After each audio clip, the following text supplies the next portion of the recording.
Saudara, Litbang Kompas menyurvei tingkat kepuasan publik terhadap pemerintahan Prabowo Gibran dalam 100 hari masa jabatannya melalui 1.000 responden yang dipilih secara acak dan tersebar di 38 provinsi.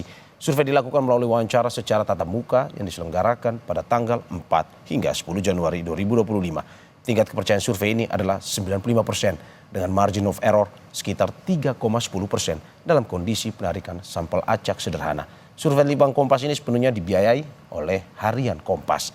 Dan hasilnya seperti diketahui sebanyak 80,9% puas dan 19,1% tidak puas. Selain itu 89,4% yakin dengan kinerja Prabowo Gibran dan sisanya 10,6% tidak yakin.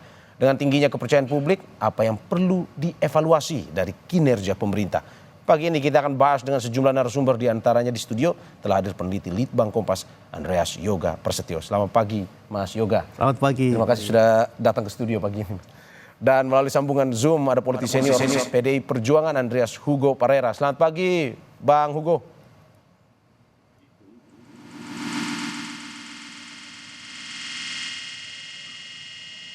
Sepertinya ada gangguan komunikasi. Dan juga selain Andreas Hugo Parera, ada politisi Partai Gerindra Hendarsa Marantoko yang sampai saat ini kami masih terus menghubungi dan sudah mengkonfirmasi akan hadir. Kita ke Bang Mas Yoga dulu. Mas Yoga, ini analisis Kompas pagi ini jam 3 ya, 80,9% kepuasan terhadap 100 hari Prabowo Gibran. Apa analisisnya sebenarnya? Iya. Ini oleh kami dari survei yang tadi disebut Mario, kita melakukan survei tatap muka ke 1.000 responden di 38 provinsi. Jadi kita melakukan wawancara langsung ke responden kami. Ada dua hal yang menjadi temuan besar dari survei kepuasan ini. Yang pertama adalah tingkat kepuasan yang relatif tinggi, 80,9%. Tinggi atau sangat tinggi nih Mas?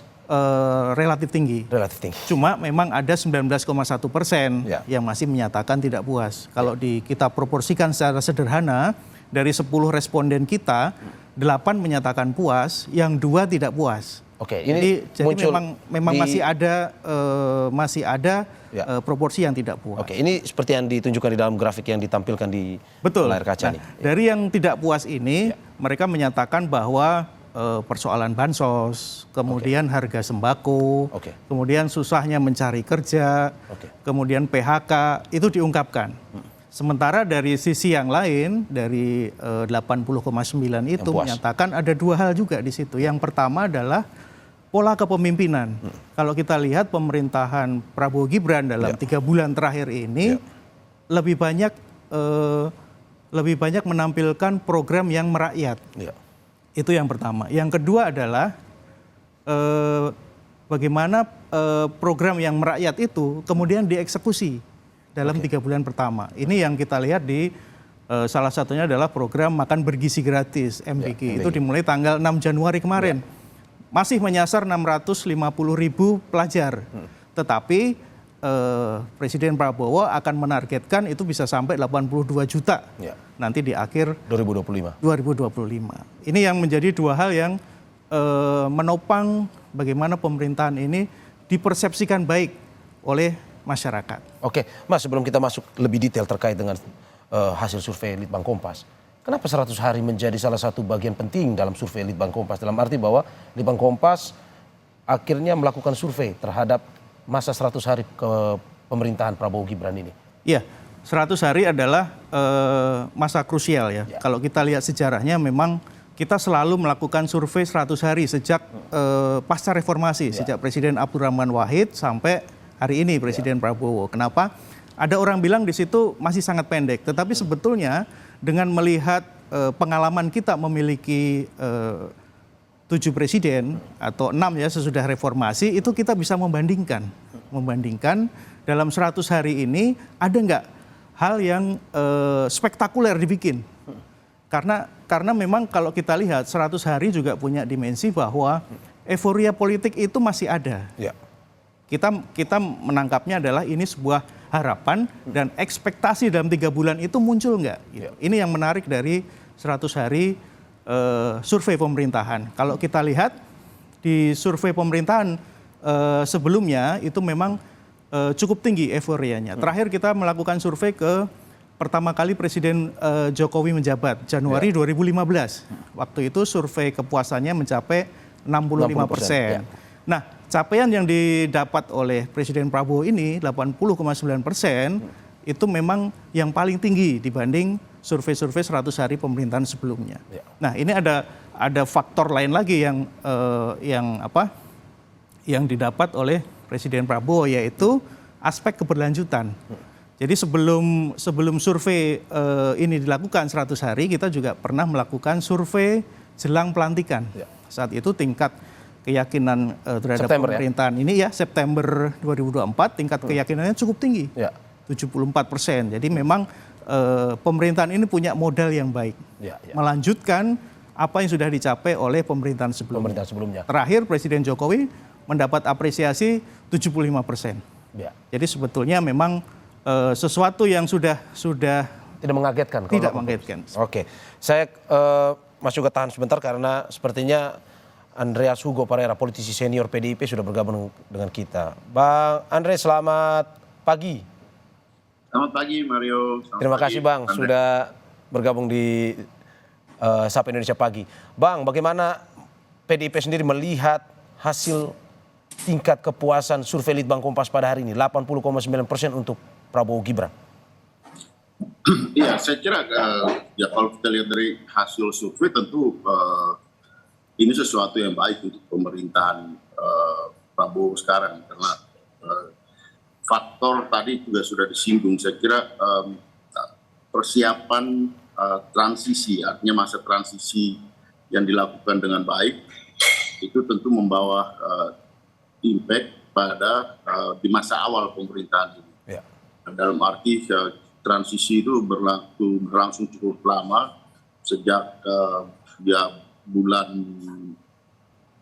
awal tahun yang lalu atau tepatnya sekitar pertengahan tahun setelah keputusan itu definitif sampai dengan bulan Oktober. Dan saya kira euforia dari proses yang berlangsung terjadi sebelumnya ini mempunyai pengaruh pada 100 hari atau menjelang 100 hari ini. Nah, kita juga lihat ada beberapa program yang menurut saya cukup berpengaruh ke masyarakat. Salah satunya adalah yang menyangkut makan siang gratis. Meskipun harus kita katakan juga ini belum sangat menyebar sampai ke daerah-daerah gitu. Kalau misalnya saya tahu di kampungnya Mario sendiri di NTT, itu dari catatan yang disampaikan itu baru belum sampai 100 titik itu yang sudah memperoleh makan siang gratis ini untuk satu provinsi. Jadi masih sangat terbatas. Tapi karena masyarakat melihat euforia yang di dalam pemberitaan, tentu ini berpengaruh. Dan orang tentu berharap bahwa ini akan seperti apa yang disampaikan oleh Pak Prabowo ketika beliau berpidato pada tanggal 20 Oktober. Juga yang di bidang-bidang yang lain, saya kira faktor kepercayaan pada pemerintah dalam hal ini Pak Prabowo ketika menyampaikan pidato pada tanggal 20 Oktober kemarin itu mempunyai pengaruh terhadap tingkat kepercayaan publik. Nah, dalam beberapa waktu ke depan ini atau sekarang ini tentu orang menunggu implementasinya. Sudah beberapa hal yang berkaitan dengan implementasi dan implementasi ini akan sangat tergantung pada bagaimana koordinasi di lintas pembantu-pembantunya dalam hal ini di kabinet.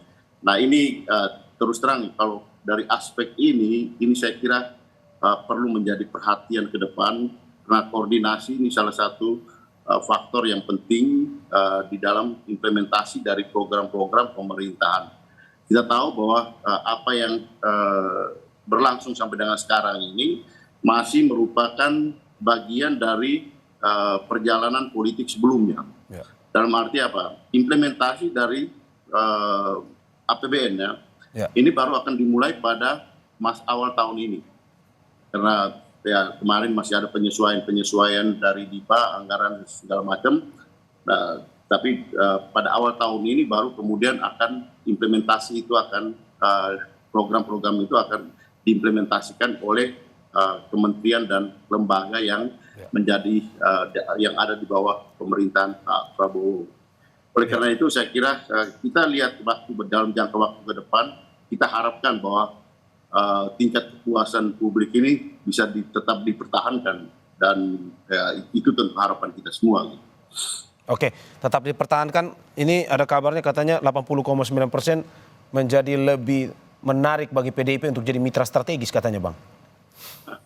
Ya, saya kira tetap bagaimanapun kita tetap harus menjadi mitra yang tetap memberikan pandangan-pandangan ya kritis, sehingga tetap ini bisa berjalan sesuai dengan harapan.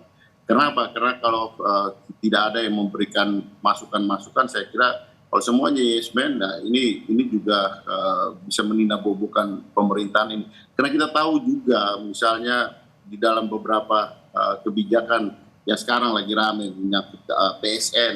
Ya. Ini kan satu isu yang memang ini lebih bersifat di daerah, di lokal, tetapi bisa berdampak secara nasional. Isu ini pagar makan lautan itu. Terus kemudian juga ya soal perumahan gitu. Ada menteri yang menyampaikan bahwa sudah membangun 40.000 rumah, sementara ada yang bilang justru wakilnya sendiri membantah jumlah tersebut gitu. Dan memang ada hal yang tidak masuk di akal gitu. 40.000 rumah dalam kurang dari 3 bulan itu kan menurut saya agak aneh gitu. Dan kemudian juga ya apakah itu dibangun oleh pemerintahan Prabowo? Kenapa? Karena kita tahu bahwa anggaran untuk periode pemerintahan ini baru mulai diimplementasikan pada awal tahun ini gitu. Bagaimana kita bisa mengatakan membangun sekian banyak rumah dengan jumlah yang begitu fantastik gitu. Ya, kemudian juga beberapa hal yang berkaitan misalnya di bidang, kebetulan saya di Komisi 13 yang menyangkut kebijakan-kebijakan di bidang hukum, HAM. Saya kira banyak catatan-catatan juga yang perlu menjadi perhatian dari pemerintahan ini ya, sehingga ini tetap bisa berjalan sesuai dengan harapan-harapan publik dan apa yang disampaikan oleh Pak Prabowo di depan pidatonya atau yang ada di Asta Cita itu. Oke. Saya ke Mas Yoga. Mas Yoga, ini melihat kalau misalkan PDIP masuk jadi mitra strategis Prabowo Gibran bisa 90% di tingkat kepuasannya kayaknya kemarin. Ya, kalau dari kalkulasi di atas kertas, kalkulasi politik yang terlihat memang ada korelasi antara dukungan politik partai-partai dan tingkat kepuasan. Kalau kita lihat dari koalisi yang dibangun oleh Pak Prabowo di DPR dan di kabinet itu mencapai 81%. Oke, berarti pemilihnya loyal ya? Pemilihnya loyal. Dan ini merupakan strategi keberlanjutan plus bagaimana Pak Prabowo bisa merangkul lawan politiknya. Ini menjadi salah satu juga faktor yang cukup menentukan bagi apresiasi pemerintah. Gitu. Kalau kita lihat memang dukungan politiknya 81%, tingkat kepuasannya pun hampir sama 80,9%. Jadi memang dari sisi kalkulasi politiknya secara sederhana mungkin itu sangat memungkinkan kalau misalnya semua partai akan menjadi bagian dari mitra strategis pemerintah. Tetapi memang PR-nya adalah apakah hal itu cukup untuk melanjutkan kembali kualitas demokrasi yang kita bangun selama ini kan gitu. Oke, Mas Yoga, sambil kita melihat ke layar kaca ini tingkat kepuasan kinerja pemerintahan ini perbandingan antara Presiden ke-7 Republik Indonesia Joko Widodo di tahun periode awal Jokowi JK dan juga di periode awal Prabowo Gibran. Seperti yang Mas sudah sebutkan tadi 60% Jokowi JK di awal, Prabowo Gibran 80%. Ya.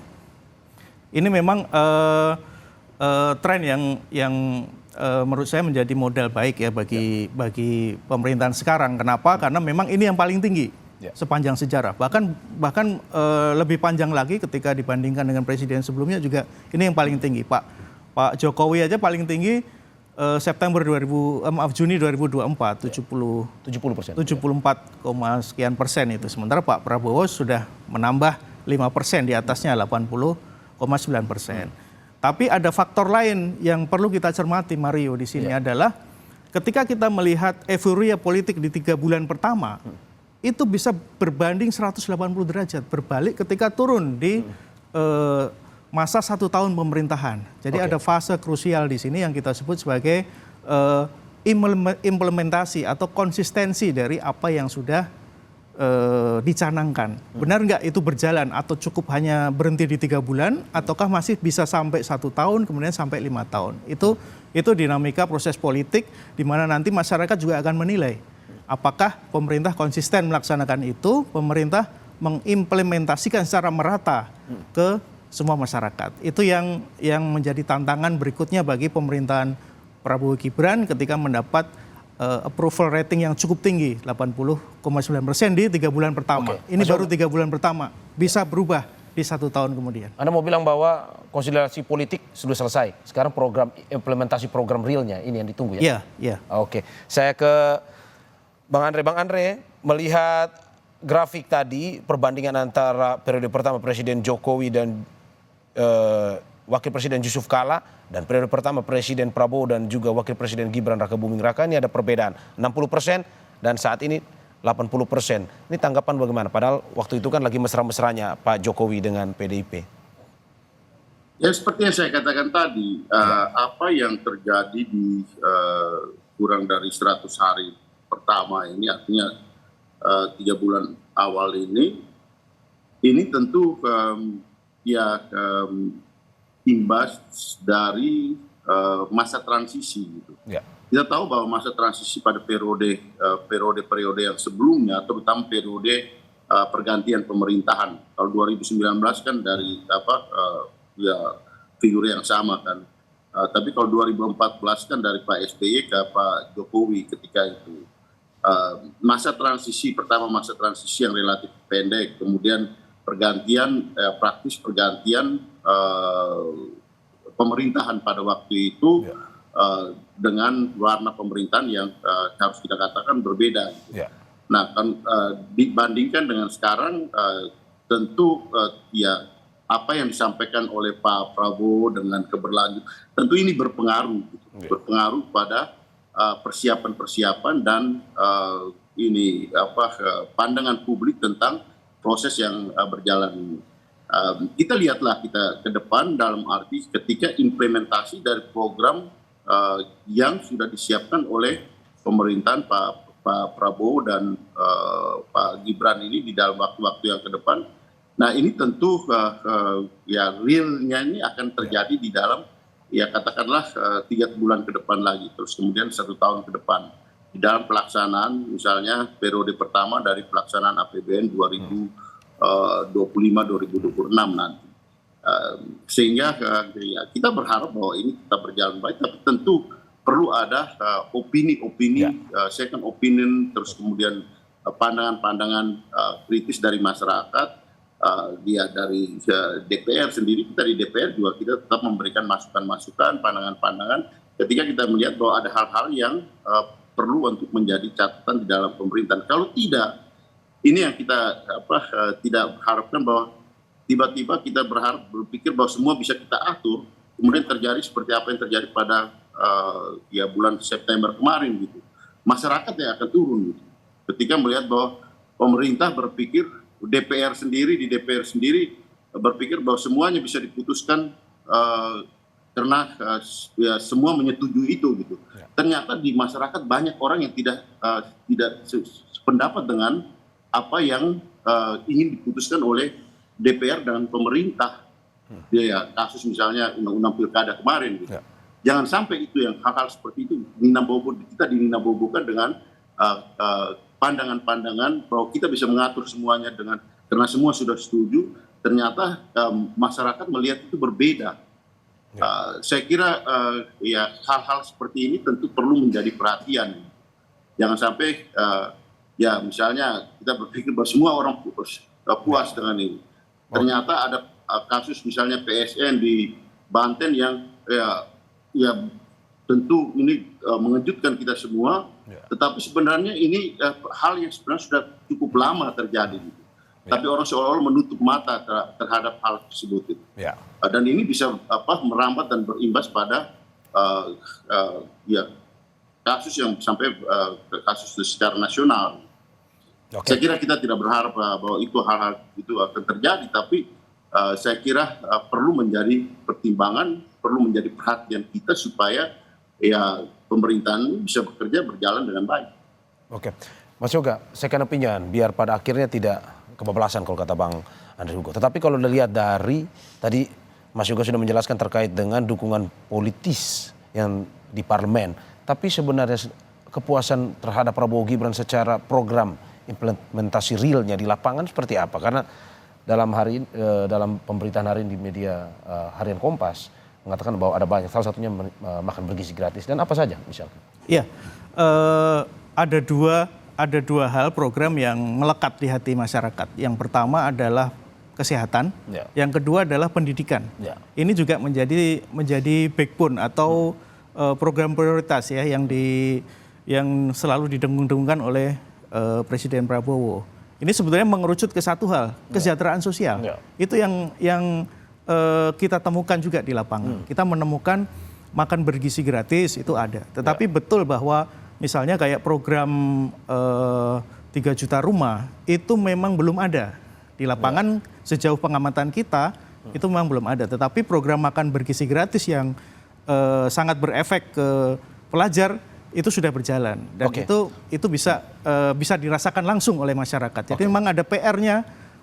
Implementasi itu tadi yang harus dilakukan. Kalau di layar tadi kan ada per bidang ya, ada politik dan keamanan, hukum, ekonomi, dan kesejahteraan sosial. Ini yang dinilai dari Litbang Kompas ya. Iya, betul. Tadi ada poin menarik yaitu transisi pemerintahan. Bagaimana dalam 3 bulan ini sesudah pelantikan itu tidak ada riak-riak politik. Jadi pembentukan kabinet berjalan lancar, kemudian bagaimana konsolidasi kabinet dan politik itu dilakukan dengan sangat landai, itu membentuk persepsi bahwa stabilitas politik ini berhasil diciptakan oleh pemerintahan sekarang. Jadi faktor utamanya dari pembentuk kepuasan ini ada 2, 1 politik, 2 kesejahteraan sosial. Tadi yang berhubungan dengan program-program yang quick win tadi. Ada 8 program quick win dan itu mengerucut di aspek kesejahteraan sosial. Jadi dua bidang ini tidak heran menjadi paling banyak diapresiasi. Pertama adalah politik 85% tadi disusul oleh kesos. Nah, PR-nya itu di penegakan hukum dan ekonomi. Ini yang masih dinilai sedikit lebih rendah dibanding 2 bidang yang lain. Oke, Anda mau bilang bahwa selama 100 hari ini lebih banyak konsolidasi politiknya ketimbang program real atau bagaimana? Dengan konsolidasi politik plus ada bantuan yang bersifat karitatif langsung menyasar ke program-program kesejahteraan sosial, utamanya adalah kesehatan dan pendidikan. Itu yang dibutuhkan oleh masyarakat dan itu yang digarap oleh pemerintah. Jadi memang ada kesinambungan di situ. Oke, Bang Andre, jika konsolidasi politiknya berjalan lancar di 100 hari pertama, apakah mungkin saja akan mengganggu check and balance-nya di parlemen nanti? Tapi sebelum Abang menjawab, kita saksikan usai jeda berikut.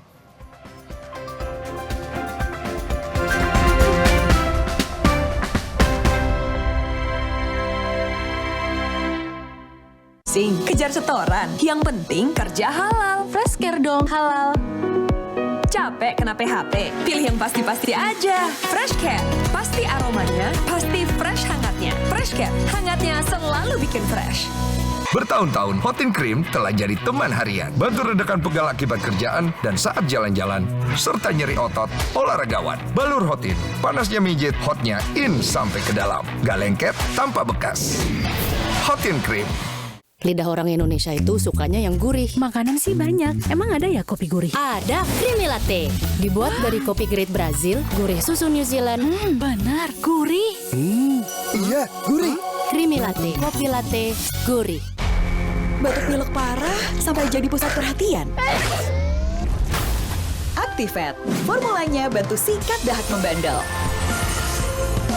Sekarang kamulah pusat perhatian. Actifed.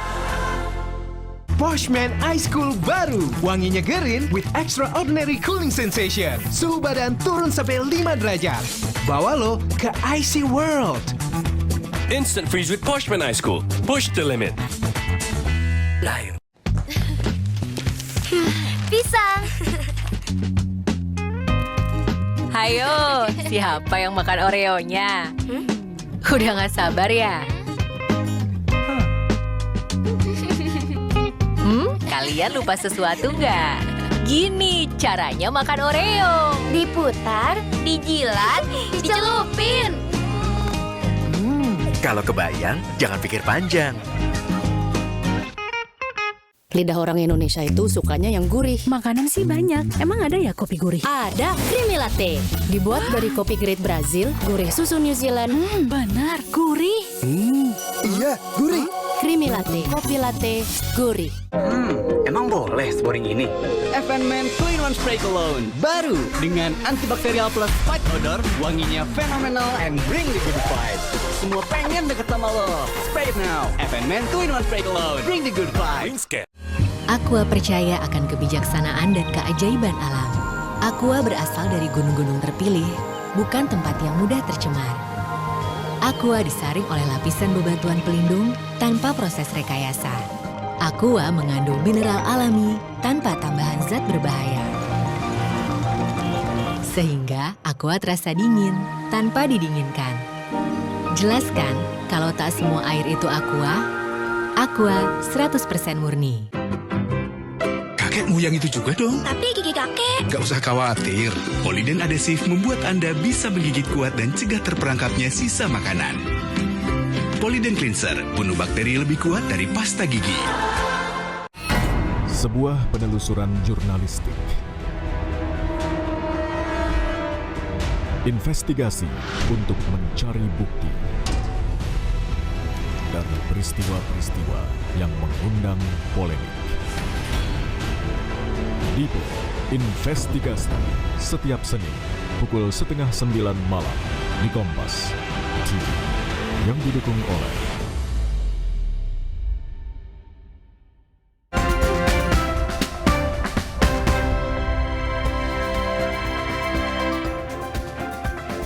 Terima kasih masih di Sapa Indonesia Pagi bersama saya Maris Sarong dan juga para narasumber saya. Ada peneliti Litbang Kompas Andreas Yoga Prasetyo dan juga melalui sambungan Zoom ada politisi senior PD Perjuangan Andreas Hugo Parera. Dan hingga saat ini kami masih terus menghubungi Hendarsa Marantoko, politisi Partai Gerindra ataupun politisi Partai Gerindra lainnya, namun sampai saat ini masih terus menunggu konfirmasinya. Saya ke Bang Andreas.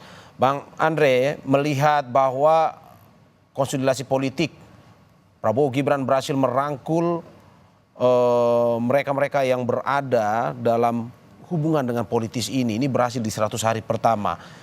Kalau Anda lihat, jika sudah berhasil seperti ini, apakah mungkin saja mengganggu check and balancing-nya nanti? Ya, saya kira pemerintah pun perlu artinya ada suara-suara penyimbang. Dalam hal ini, ya ini untuk kepentingan kita semua juga gitu. Artinya, ya kepentingan bangsa ini, kepentingan negara ini, secara politik perlu ada kritik-kritik yang konstruktif yang datang dari baik itu dari ya DPR maupun dari masyarakat gitu. Sehingga tidak terjadi ya kalau ada persoalan tidak ibaratnya kita menyimpan persoalan di bawah karpet gitu. Nah, ini yang saya kira ya meskipun kita tahu kemarin pada bulan September tingkat kepuasan tetap tinggi gitu. Kemudian di DPR praktis semua fraksi menyetujui apa yang dikehendaki oleh pemerintah gitu. Tapi kan kita tahu bahwa kemudian masyarakat melihat itu lain. Dan tiba-tiba muncul gerakan demonstrasi yang begitu besar. Pada waktu itu kan hanya fraksi PDI Perjuangan yang memberikan catatan terhadap kasus yang berkaitan dengan revisi Undang-Undang Pilkada itu gitu. Jadi hal-hal seperti ini perlu tetap menjadi pandangan kritis, termasuk dari media gitu. Media juga jangan meninabobokan hal-hal yang terjadi di masyarakat gitu. Bahwa tingkat kepuasan publik itu adalah ya potret sesaat yang terjadi ketika survei itu dibuat gitu. Tapi kan politik ini kan berjalan terus gitu, berjalan dari waktu ke waktu gitu. Nah kita lihat perjalanan dalam waktu-waktu ke depan gitu. Karena pemerintah ini kan masih berjalan ya masih cukup panjang gitu. Sehingga harus kita katakan bahwa pemerintah pun membutuhkan pandangan-pandangan kritis yang konstruktif dari berbagai sudut pandang gitu, termasuk tentu di DPR gitu. Bang, kalau melihat di lapangan yang terjadi, bagaimana PDIP melihat ada satu sisi tingkat kepuasan yang tinggi, tapi di satu sisi ada polemik-polemik masyarakat seperti yang tadi Abang juga sampaikan, misalkan mencari kerja susah, bansos yang tidak merata. Ini bagaimana tanggapan dari PDIP sendiri? Justru itu ini kan ya saat ini mungkin kita katakan ya the silent voice the silent voice ini jangan sampai menjadi the silent majority nanti yang kemudian muncul dalam bentuk letupan, dan ini ya perlu ada kanalisasi yang menyuarakan bahwa di sini ada persoalan loh sebenarnya. Meskipun secara menyeluruh ya kita katakan bahwa ini baik-baik saja, tapi ada persoalan di sini, ada persoalan di sini. Jangan sampai kumpulan persoalan-persoalan yang sedikit-sedikit di berbagai tempat ini menjadi suatu persoalan yang sifatnya menyeluruh. Nah kan kita juga semua tahu gitu bahwa hari-hari ini banyak terjadi PHK. Hari-hari ini meskipun program makan bergizi gratis itu sudah mulai di launching, tapi banyak juga yang belum memperoleh itu. Ada juga persoalan-persoalan yang berkaitan dengan implementasi daripada program tersebut. Saya katakan tadi misalnya contoh di NTT sendiri kan ya kita melihat di berbagai media baru 12 titik kalau tidak salah yang ada makan bergizi gratis ini. Ya mungkin orang menunggu 3 bulan pertama ini orang masih bisa menunggu gitu. Tapi ya sampai setahun ke depan kok kami tidak dapat gitu. Sementara dikatakan bahwa ini program untuk semua mereka yang membutuhkan di Indonesia ini kan. Indonesia ini kan luas gitu, bukan hanya di titik-titik tertentu yang diberikan makan bergizi gratis tadi gitu. Jadi hal-hal seperti ini perlu ada yang saya katakan tadi, kanalisasi daripada suara-suara yang memberikan pandangan-pandangan atau opini-opini yang real yang ada di masyarakat, sehingga kita tidak dininabobokan dengan opini yang muncul di permukaan. Karena bagaimanapun meskipun politik itu adalah persepsi, tapi pada titik tertentu fakta yang akan fakta yang akan memutuskan bahwa ini adalah sesuatu yang real atau tidak. Gitu. Oke. Bang, saya ke Mas Yoga. Mas Yoga melihat bahwa tadi ada permasalahan. Ini soal dengan yang tidak puasan itu. Bahwa kita melihat bahwa walaupun tingkat kepuasan ini ada di menengah ke bawah, tetapi banyak permasalahan-permasalahan yang juga ditemukan di menengah ke bawah. Misalkan seperti bansos tidak merata, tetapi juga mencari kerja susah. Nah ini bagaimana menjelaskan dari ketidakpuasan mereka yang tidak puas dengan pemerintahan Prabowo Gibran? Iya. Mereka yang tidak puas itu juga tertangkap dari survei kita. Tadi kalau saya jelaskan di awal, 2 dari 10 itu menyatakan tidak puas. Alasannya betul sekali bahwa ada problem bansos yang tidak merata. Ini kalau kita tanyakan, salah satu jawabannya adalah pendataan. Pendataan yang masih belum terlalu bagus. Masih belum. Dan ini persoalan laten sebetulnya karena bansos sudah berlangsung beberapa tahun. Kemudian betul tadi ada masalah struktural lainnya seperti misalnya kalau kita lihat lapangan kerja susah, kemudian sembako, PHK di mana-mana, daya beli menurun, deflasi bahkan ya. Nah, ini yang juga dicermati dari hasil survei kita adalah bagaimana kelas menengah atas dan mereka yang berpendidikan tinggi itu menyuarakan itu.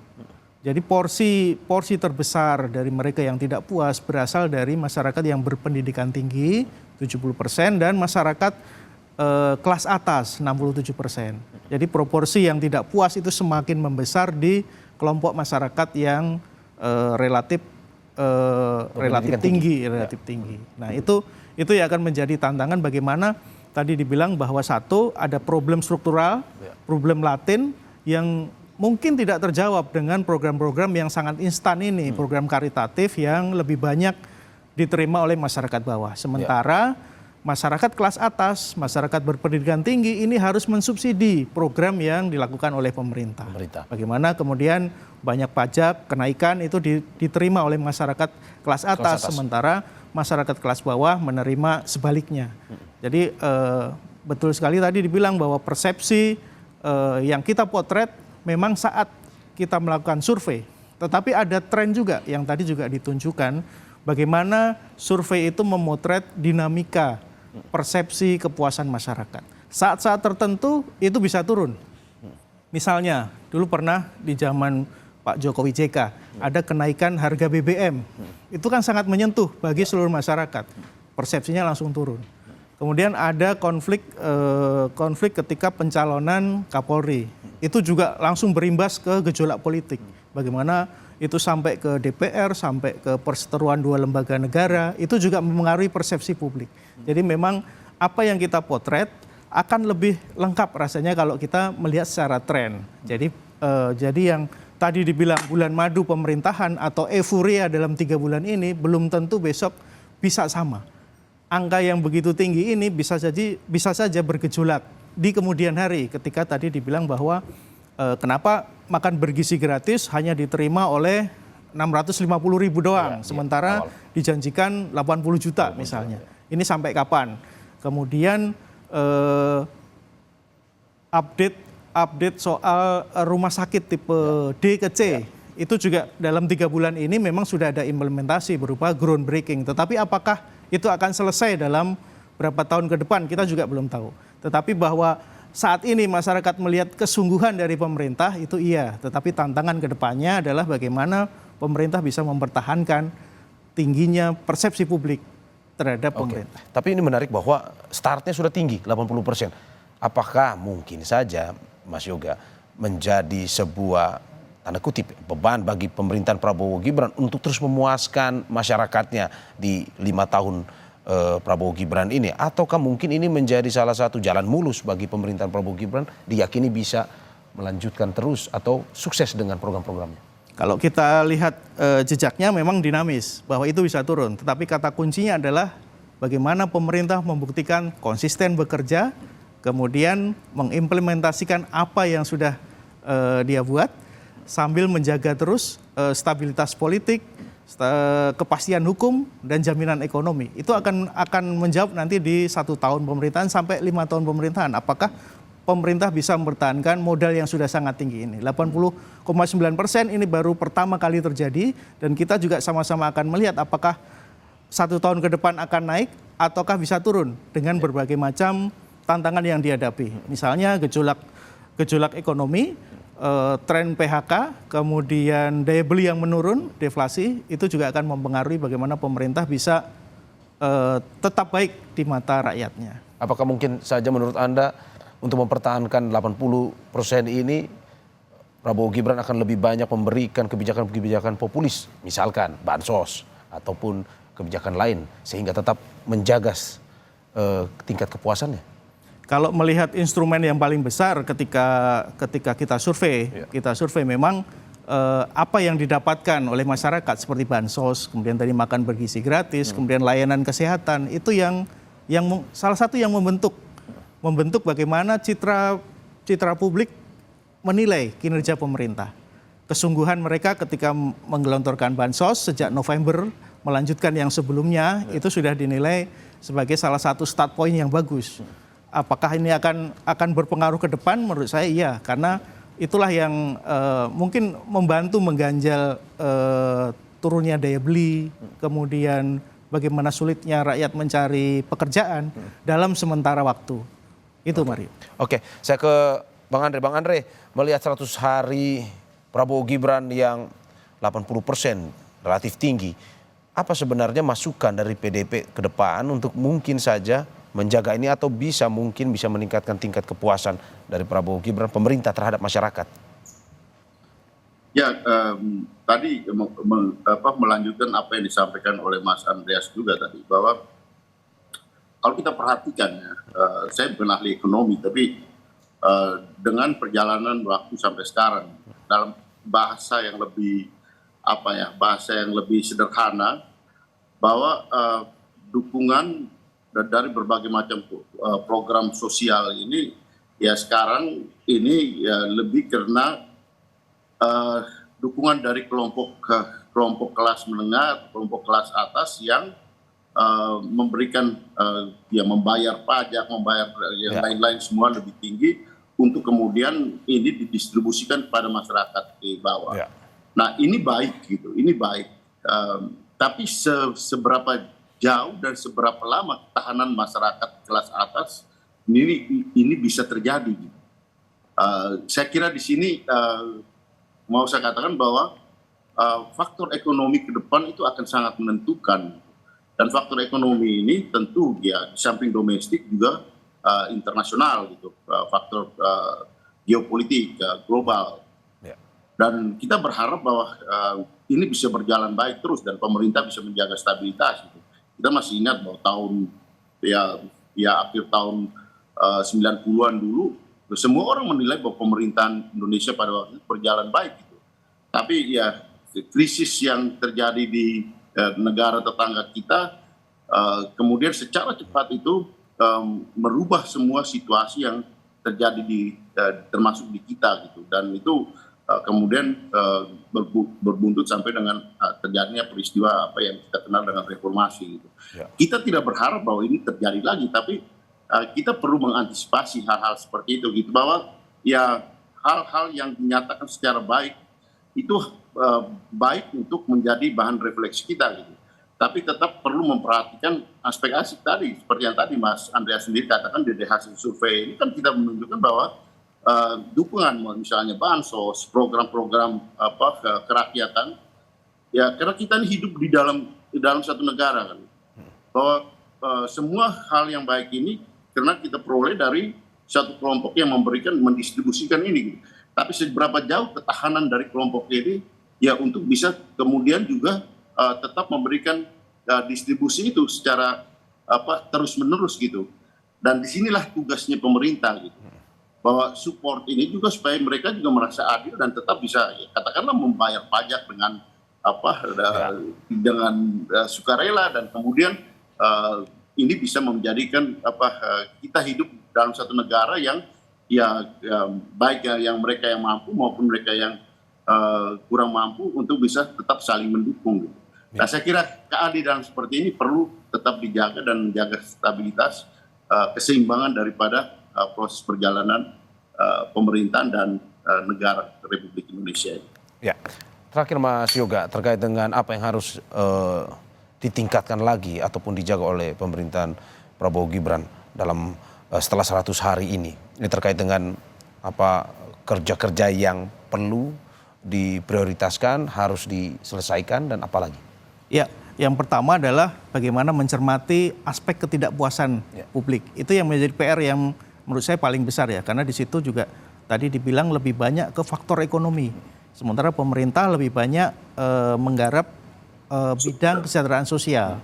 Sementara di problem ekonomi ini banyak sekali yang menjadi tuntutan atau semacam kegelisahan dari masyarakat kelas atas, kelas menengah. Kemudian yang kedua adalah kalau kita lihat bagaimana pemerintah memeratakan membuat pemerataan terhadap program-program yang sudah dilakukan supaya tidak menimbulkan kecurigaan. Apakah program ini bersifat lebih banyak pertimbangan politis ataukah benar-benar memang murni karena untuk kesejahteraan sosial. Kita berharap bahwa ini memang pertimbangannya kesejahteraan sosial. Kemudian aspek yang ketiga adalah kalau kita lihat dari alasan ketidakpuasan ini, salah satunya adalah program-program yang masih di awang-awang. Kayak misalnya yang paling rendah dari Asta Citra itu kan malah rumah ya. Rumah gratis, rumah murah. Kemudian MBG itu juga masuk juga, salah satu dari 4 yang paling banyak masih paling banyak dikeluhkan. walaupun juga paling banyak juga diapresiasi. Jadi tantangannya di situ. Yang ketiga tadi mendengarkan apa yang menjadi perhatian bagi kelas menengah itu, yang paling banyak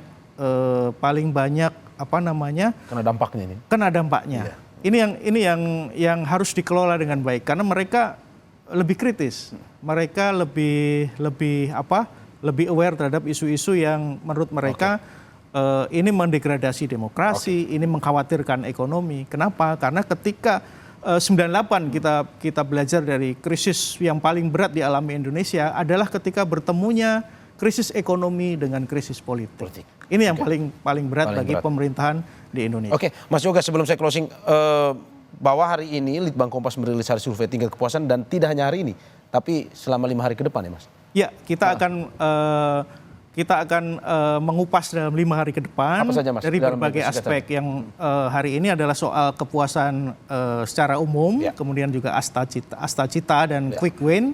Besok kita akan mengupas soal kinerja bidang politik dan keamanan dan pamor menteri-menteri yang ada di dalamnya. Sejauh mana masyarakat mengenal menteri-menteri baru dan kesan yang didapatkan masyarakat terhadap para menterinya. Oke, terima kasih peneliti Litbang Kompas Andreas Yoga Prasetya atas waktunya hari ini menjelaskan terkait dengan hasil survei Litbang Kompas, dan juga politisi senior PDI Perjuangan Bang Andreas Hugo Parera. Terima kasih Bapak-bapak, sehat selalu.